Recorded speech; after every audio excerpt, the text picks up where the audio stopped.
J'aime la Chine. Je suis vraiment heureuse d'être ici. Ça y est, je commence à pleurer. Les gens ici sont incroyables. Aujourd'hui, je vous emmène admirer le village des Hibiscus. Il nous offre un spectacle des plus féeriques avec ses cascades illuminées, ses maisons sur pilotis et la beauté des cultures de ces diverses ethnies. Depuis plus de 2000 ans maintenant, cette ancienne cité, habitée par les Miao, les Tujia et les Han, incarne l'un des plus beaux exemples de la Chine traditionnelle du Yunnan. Allez, je vous embarque. XO, Julie.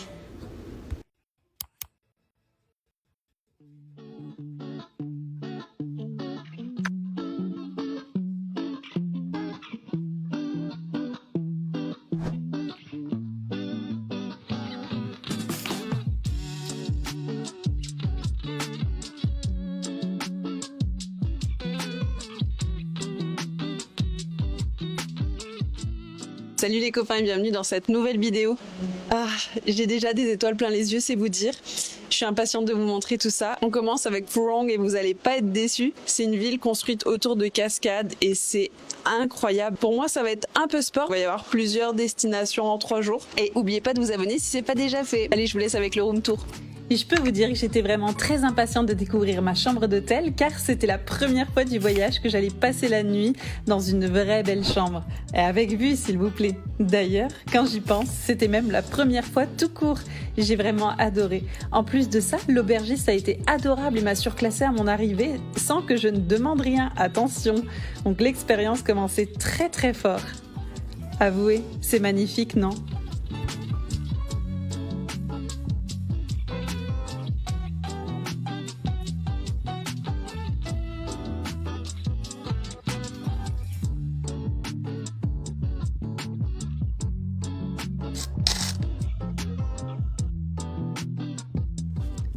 La première chose que j'ai faite, c'est aller voir la cascade avant de déambuler dans les rues. C'était un des highlights de mon trip, donc forcément l'excitation était à son comble. Le village a plus de 2000 ans et son architecture unique s'accroche à flanc de falaise, entourant donc la magnifique cascade que vous avez vue. Elle mesure une 60aine de mètres de haut et environ 40 mètres de large et traverse le cœur du village. Ça rime en plus. Cet endroit est tellement beau et atypique qu'il a même décroché une des plus hautes classifications pour les sites touristiques chinois.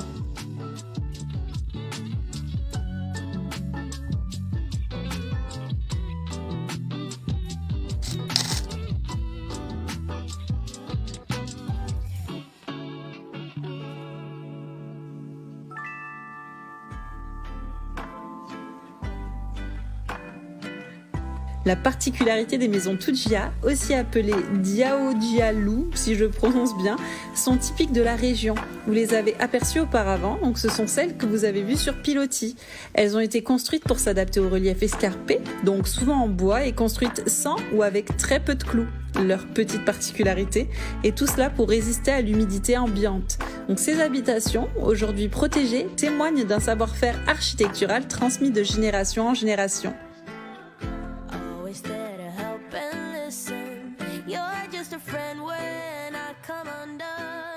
La Stone Street, quant à elle, est bordée de maisons en pierre dans lesquelles vous pourrez aussi découvrir de jolies boutiques.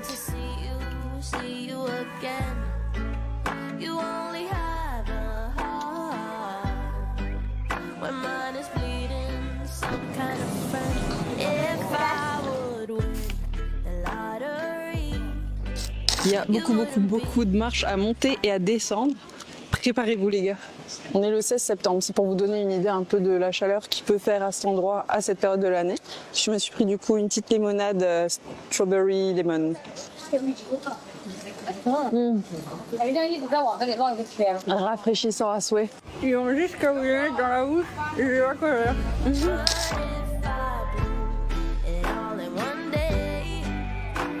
On dit que c'est ici qu'est né le roman Hibiscus Town, qui a été ensuite adapté en film et qui a offert au village son nouveau nom, la ville des hibiscus. L'histoire raconte la vie de Hu Yuyin, une jeune femme accusée à tort pendant la révolution culturelle. Son mari est exécuté, son commerce détruit et elle est envoyée en camp de rééducation.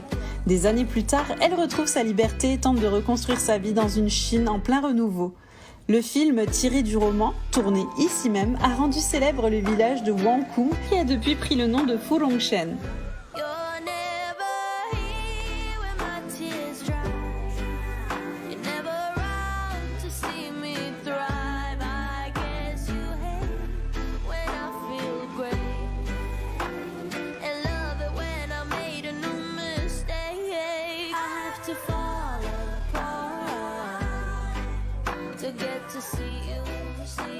Franchement, j'ai pas de mots, c'est magnifique. Je suis trop heureuse.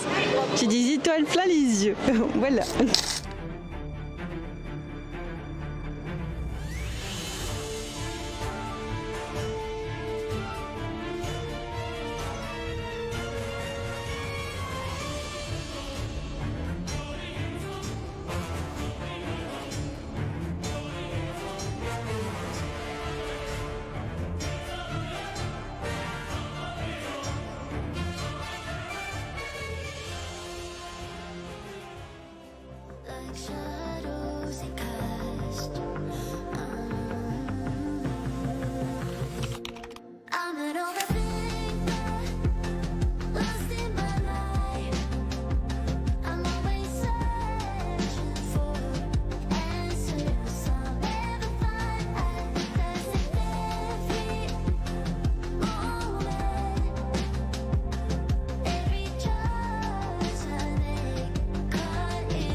Les spectacles étaient un mélange des 3 cultures et c'était tout bonnement superbe. Les costumes, les chorégraphies, même les musiques, tout était en accord. Un vrai plaisir.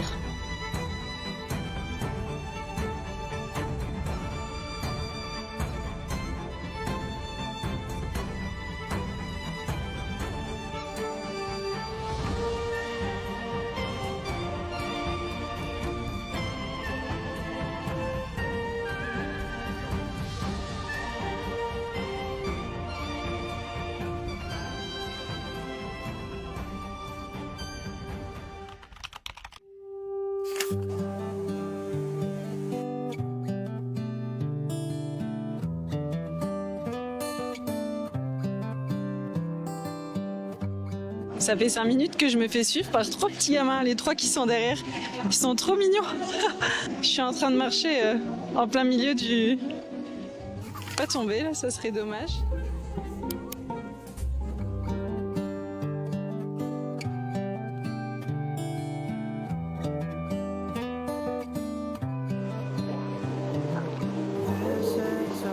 Cette chaleur, elle est tannante. C'est horrible d'être tout le temps collant là. Mais bon, ça vaut le coup. C'est vraiment un voyage qui est magnifique. Je me suis pris un bouillon de dumpling. J'ai vraiment pas faim du tout, mais je me sens très faible. C'est normal, on peut pas dire que j'ai le meilleur des régimes. De toute façon, quand je suis en voyage, je mange jamais bien. Je me fais plaisir, je découvre des nouveaux trucs et tout, et je mange jamais équilibré. Enfin, je mange jamais à ma faim non plus. C'est un truc de dingue. Ça, c'est quelque chose sur lequel il faut que je travaille par contre, tu vois. Bon. Mais c'est tellement bon. Si je peux vous donner un petit truc pour Furong, il faut absolument que vous ayez tout le temps votre ticket sur vous. Il y a des plateformes scéniques où vous allez devoir vous rendre et vous allez devoir scanner votre ticket. Sinon, ils vous laissent pas rentrer. Si jamais vous arrivez à sortir, ils vous laisseront pas re-rentrer. Ayez toujours votre ticket avec vous. Sinon, ben, juste enjoy, hein, c'est trop bien. Il y avait 4 spectacles après-midi, soirée, un peu partout dans la zone. Le premier, il était à 16h. La réceptionniste m'a dit que c'était pas le meilleur. Du coup, j'y suis pas allée. J'ai fait une petite sieste parce que j'en avais besoin. Je me suis dirigée vers le premier spectacle qui avait lieu à 20h. Ensuite, il y en avait un à 20h16 à la même place. Et ensuite, à 21h, il y avait encore un autre spectacle. Puis voilà, j'ai fait mon petit tour. Et puis demain, on va bouger à Fenghuang.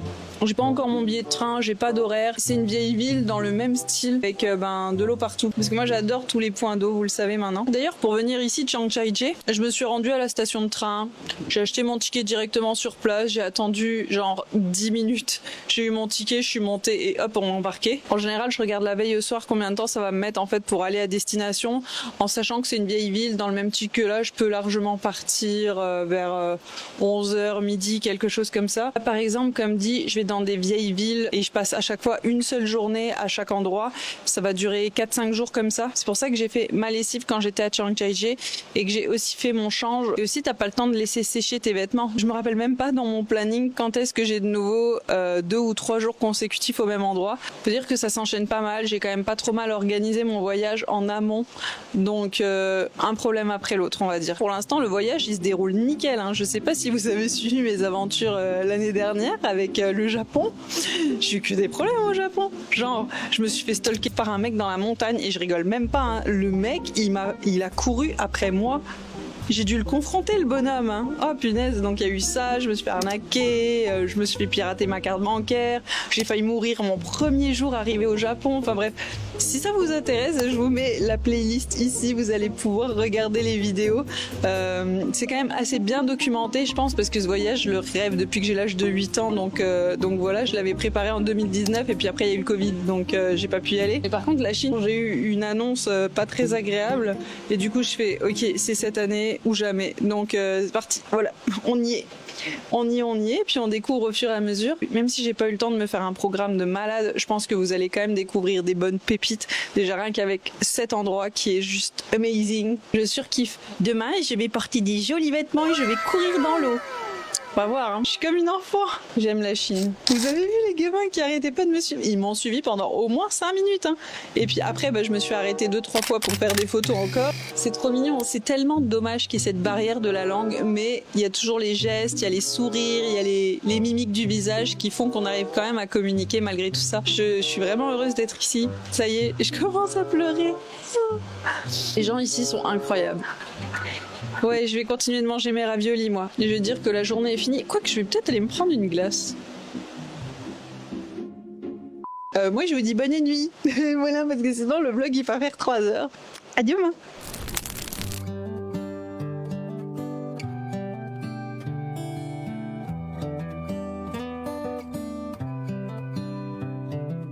This is a good a day as any to start the rebuilding of life.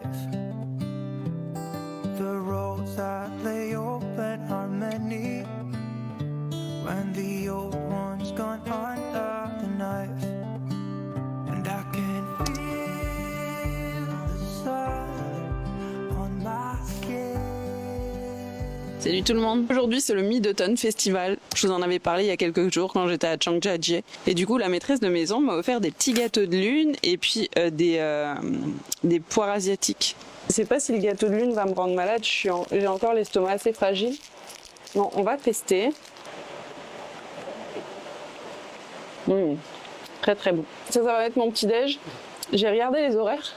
C'est soit quasiment 5 heures de route, soit de 28 minutes. J'ai pas réussi à trouver une information concrète. Donc bon, on va aller directement à la station et puis on va voir. Surprise! Alors, le petit bilan financier pour Furong, 9,60 € de transport, l'hébergement 49,08 €, la nourriture, vous allez rigoler, 3,79 €. Voilà. Ensuite, l'activité, donc c'était l'entrée, elle m'a coûté 13,02 €. Et puis voilà, en gros, ça fait un total de 75,49 €. Voilà pour le bilan de Furong.